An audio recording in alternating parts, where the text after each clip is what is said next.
right, you sent a couple of great questions. One of your questions was about the flick. What is the flick? So I'm going to show it to you. Just watch my hand right here. As soon as Willie creates pressure, one of the 5 tools I can utilize is a flick. This is a flick. That was a flick, right?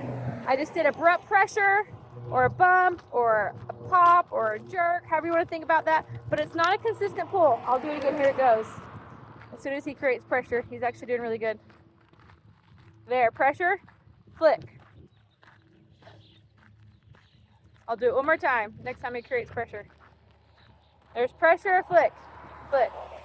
See, it's just like a flick in my hand. And again, I utilize that anytime pressure is created, that tool or one of the other 5 tools. I address the reset inside, but we'll address it out here as well. The reset is just where again, it's another one of my 5 tools that I can utilize. And it's when pressure is created, and I'm just going to lift up that weight of an apple straight up until his bum goes down. Once his bum goes down, I release that pressure. And it's just helping him go into that calm state of mind without me telling him what to do, but helping him feel how good it feels to be relaxed. There, he's creating pressure. I'm going to stop, lift up the weight of an apple. This is also teaching him that every time I stop, I expect him to put his bum down. So even if he's not pulling, I still practice this reset about 10 times every walk because I want him to learn how if I stop, for him to be calm, cool, and collected. Again, I could be at a restaurant, tying my shoe, checking the mail, helping a toddler, whatever it might be, and I don't want him pulling me and jerking me and off snipping and knocking me over. I want him just to learn how to sit at my side and wait for me while I'm stopped, he stops. And the best way for him to stop is to go into that sit position, which is what we're helping him understand right now by lifting up the weight of an apple. We're helping him understand to go into that sit position when we stop, whether it's because he's creating pressure or even if he's not creating pressure, it's just a patient moment for us to just chill.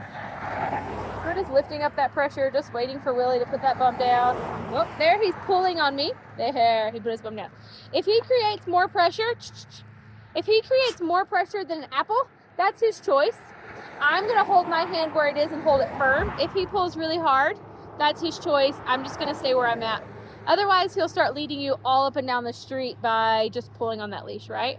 The point isn't to pull on the leash. The point is to be able to go into that calm state of mind. So he sat down, but then he jumped right back up. There is a lot of distractions going on. We have that dog that likes to come out and visit us straight ahead of us. And Willie's like, I am really ready to go see that friend.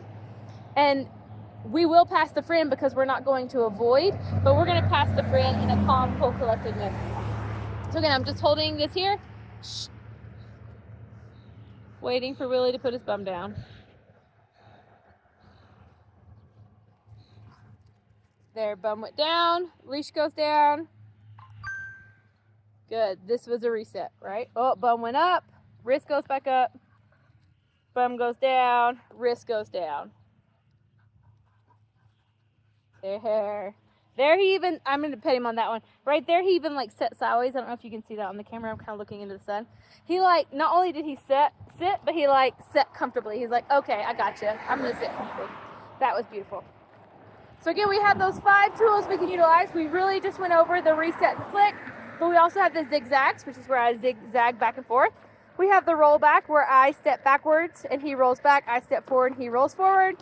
And we have the direction change where I literally turn around and we go a different direction. And you can do any combination. This morning we were going on a walk. He needed a combination of all of the above. So I actually was doing zigzags and direction changes and rollbacks and flicks all at once. Just, I'm not walking here or there. I'm not walking anywhere, right? I wasn't going anywhere. I was just practicing him paying attention to me. Here we have our friend who started running out to bark at us and stopped. Oh, here he comes. So we're going to work with Willie on, we can be around the friend, but we don't need to be pulling towards the friend. Here we're pulling, right? Overly excited. So I'm utilizing my tools. I got some direction changes going. I'm going to do some zigzags. Oh, here he's pulling, fighting the leash. He's saying, yes, I am going to go get that friend. And I'm saying, nope, we're not. And by saying nope, we're not, I'm just doing all those things that he's been learning without the distractions. And he's just got to call them, right? It's like practicing before your test. If I practice my multiplication before the test, when the test comes, I'm ready, right? The intensity's different. the setting's a little bit different, but I'm prepared. And so that's what we did. We've been practicing, and now we're in our test, and it's different, and we have to help him call upon the tools that he's already learned.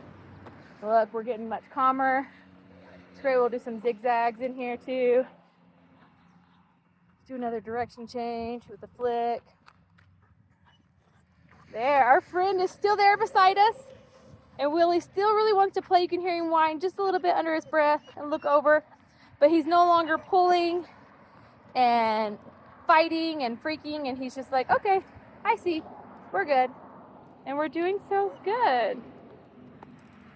And he's gonna have these episodes for you, so that's why I like to record them, of us working through them, so you know exactly how to work through them. And now look at this, nice loose leash, a little flick.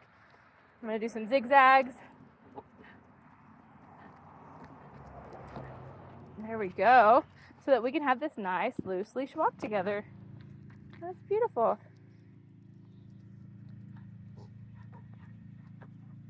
So here he's crossing behind me. I'm just gonna let him figure out it's uncomfy back there, and he'll choose the right spot all on his own.